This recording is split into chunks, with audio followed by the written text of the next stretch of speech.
चिदाभास जो अंतःकरण उपाधि में प्रतिबिंबित होता है, चेतन का प्रतिबिंब, वो भी मैं नहीं हूं, जिसे जीव कहा जाता है। मैं जीव नहीं हूं। कभी मैं सोच रहा था कि मैं जीव हूं, पर मैं जीव नहीं हूं। बुद्धि उपाधि में, यह अंतःकरण में जो साक्षी चेतन का प्रतिबिंब पड़ता है, उसे जीव कहा जाता है, चिदाभास कहा जाता है। वो मैं नहीं हूं, क्योंकि जो मन व अंतःकरण में नहीं, उसमें जो प्रतिबिंबित हो रहा है प्रतिबिंब, वो भी मैं कैसे हो सकता हूं? क्योंकि अंतःकरण उपाधि के अनुरूप ही वह प्रतिबिंब दिखाई पड़ता है। कुछ प्रयोग से हम देखेंगे, जैसे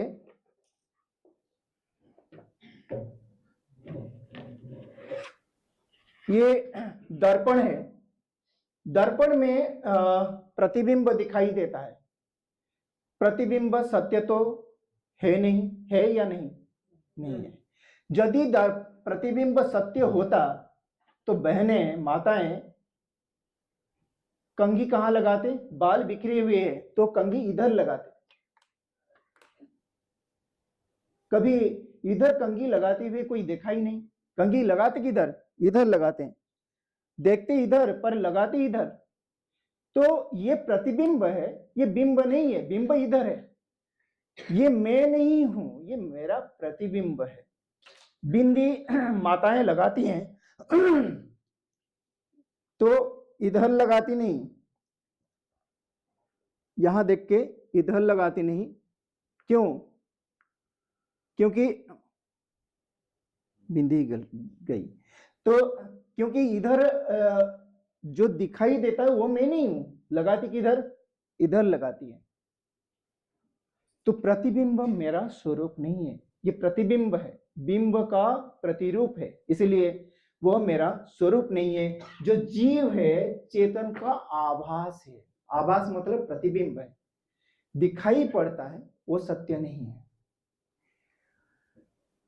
उसमें कुछ दोष दिखते हैं, कुछ गुण दिखते हैं, धर्म अधर्म, पाप पुण्य आदि दिखाई पड़ते हैं। जो 7 उसमें चिंताएं बताई गई हैं, कर्तृत्व, भोक्तृत्व, पाप पुण्य, स्वर्ग नरक, सुख दुख, शांत अशांत, ज्ञान अज्ञान, बंध मोक्ष, ये धर्म जीव के हैं, मेरे नहीं हैं।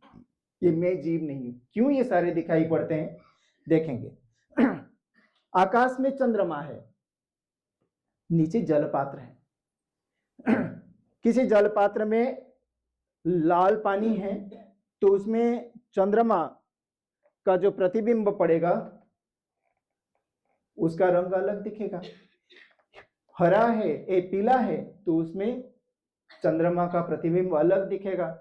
किसमें कचरा पड़ा हुआ है तो उसमें प्रतिबिंब भी टूटा फूटा दिखेगा, और जिसमें स्वच्छ जल है स्वच्छ प्रतिबिंब दिखेगा।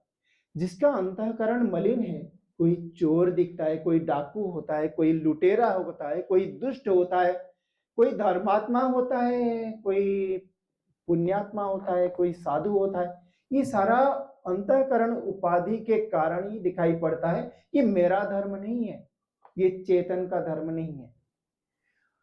तो ये जो समझ जाता है तो कहीं भी दोष दिखता है, उसके प्रति ना घृणा होती है, ना नफरत होता है, ना निंदा वो करता है, ना किसी के प्रति आसक्त होता है। बहुत सुंदर है ये। अंतःकरण शुद्ध होने से व्यक्ति का व्यक्तित्व सुंदर होता है, स्वाभाविक है। जिस पात्र में शुद्ध जल है उसमें तो प्रतिबिंब शुद्ध ही पड़ेगा ना। तो ये जो दिखाई देता है ये मेरा स्वरूप नहीं है, वो तो मैं वह हूं, सोहमस्मि, वह मैं हूं जो सर्वोपरि सत्ता है,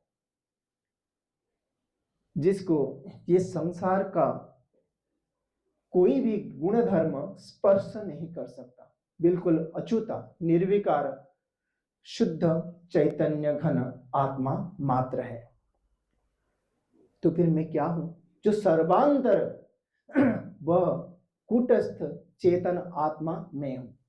जो सर्वांतर कहने का मतलब सबसे अंदर जो है वह मैं हूं।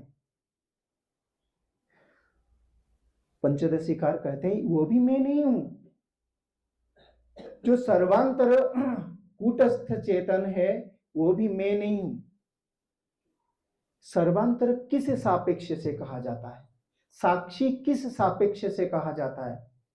एक आवरण के सापेक्ष से। बाहर जो आवरण है उससे अंदर, उससे अंदर, उससे अंदर और अंदर अन्नमय कोश, फिर प्राणमय कोश, फिर मनोमय कोश, विज्ञानमय कोश, आनंदमय कोश के परे जो सर्वांतर तत्व है वह मैं हूं। ऐसे अभिमान करने वाला कूटस्थ चेतन आत्मा जब समझता है कि मैं तो व्यापक ब्रह्म हूं, एक शरीर में सीमित कैसे हो सकता हूं, शरीर के सारे प्रतिबंध को छोड़कर पूरा व्यापक तत्व में मिल जाता है। ये जो वायु बंद था एक आवरण में, वो आवरण टूटा गुरु कृपा से। ये मैं नहीं हूं, ये मैं नहीं हूं, तो वो व्यापक में अपने आप मिल जाता है। कहीं दूर जाने की आवश्यकता नहीं पड़ती, कोई प्रयत्न करने की आवश्यकता नहीं पड़ती, बस समझना मात्र बाकी था, समझ लिया। अब क्या है, ना अंदर बाहर का प्रतिबंध का है, पर्दा यह दुई का हटा के जो देखा सभी एक मैं हूं, जुदा कुछ नहीं है, दूसरा कोई अलग सामने इधर उधर कहाँ है, प्रतिबंध कहाँ है? वो तो मिल गया व्यापक वायु में। जो अंदर बंद था वायु प्रतिबंध था, बस ये छोटा सा शरीर का आवरण, और जब वो टूट गया गुरु कृपा से, शास्त्र कृपा से, अब तो व्यापक में मिल गया। कबीर जी एक वैसे ही दोहा कहे हैं, वो देखेंगे।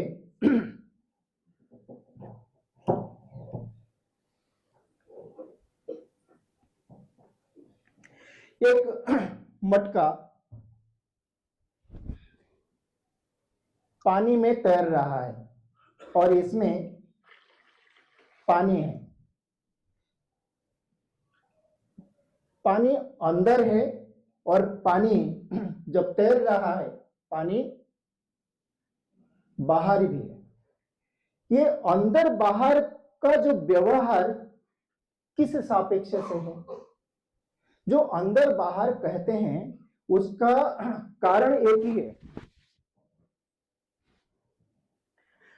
उसका कारण बस ये जो मटके का आवरण, यही कारण है। ये आवरण को किसी भी प्रक्रिया से अगर नष्ट कर दिया जाए तो अंदर कहां और बाहर कहां। गुरु कृपा से जब समझ में आ गया कि यह जो आवरण, ये आवरण मैं नहीं हूं, ये बस दिखाई पड़ता है, व्यवहार के लिए सब व्यवहार करते हैं इसके साथ, तो स्वीकार मैं करता हूं, पर ये मैं नहीं हूं। कबीर जी कैसे बोले, जल में कुंभ, कुंभ में जल है, जल में कुंभ, कुंभ में जल है, बाहर भीतर पानी। जल में कुंभ, कुंभ में जल है, बाहर भीतर पानी। टूटा कुंभ जल जल है समान, यहु तक कथो ज्ञानी। कबीरा यहु तक कथो ज्ञानी। जब तक शरीर का आवरण था तब तक बाहर भीतर का व्यवहार हो रहा था। कहां बाहर कहां भीतर?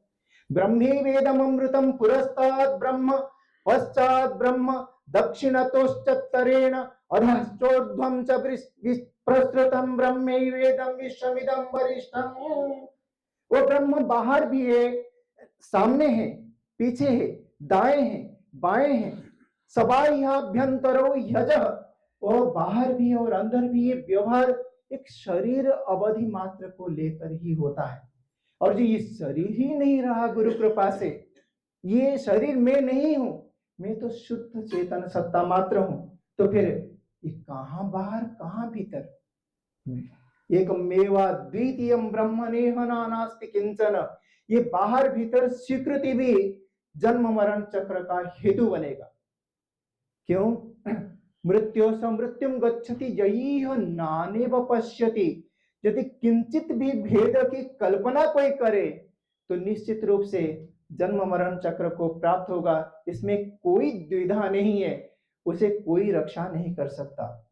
मैं जीवात्मा हूं ऐसे स्वीकृति करते ही जन्म मरण चक्र उसके लिए धार्य होता है, क्योंकि वासांसि जीर्णानि यथा विहाय नवानि गृह्णाति नरोपराणि तथा शरीराणि विहाय जीर्णान्यन्यानि संयाति नवानि देहि। देहि आत्मा, जीवात्मा एक शरीर को छोड़कर दूसरे शरीर को जाता है, एक नहीं असंख्य शरीरों को धारण करता है, फिर छोड़ता है, फिर धारण करता है, फिर छोड़ता है, इस स्वाभाविक उसकी गति होती है। तो ये मैं नहीं हूं, ये सूक्ष्म शरीर मैं नहीं हूं, मैं स्थूल शरीर नहीं हूं, उन सबसे पृथक चेतना मात्र हूं। बस हूं कहने के लिए भी कोई सुनने वाला हो तो मैं कहूं मैं हूं, कोई सुनने वाला भी नहीं है, मैं क्यों बताऊं? मैं करके उच्चारण करने के लिए भी कोई दूसरा होता तो मैं उच्चारण करूं तू के सापेक्ष से मैं। यहां तू भी कहां है? ना तू, ना मैं, ना वह, ना यह, बस सत्ता मात्र, और वही ब्रह्म है, वही व्यवहार के लिए मैं हूं, नहीं तो बस सत्ता मात्र है। हे इतना कहकर शांत हो जाता है साधक। शनि शनिरुपरमित बुद्ध्या धृति गृहीतया आत्मसंस्थं मनः कृत्वा न किंचिदपि चिंतयेत्। भगवान कहे कि बड़े सतर्क होकर मन को धैर्य युक्त बुद्धि के द्वारा ग्रहण करके आत्मा में प्रतिष्ठित करने के बाद कुछ भी चिंतन नहीं करना चाहिए, कुछ भी नहीं, कुछ भी नहीं। मैं दृष्टा साक्षी आत्मा हूं, ये चिंतन करने की आवश्यकता भी उसे नहीं पड़ती। ये तो एक साधन मात्र था, जो खटक रहा था, जो गड़ गया था, कील कांटा उसको निकालने के लिए, अब तो वो उखड़ गया, अभी बड़े कांटे की आवश्यकता क्या है? अब तो बस शांत हो जाना है, शांत हो जाना है। ओम नमो नमः।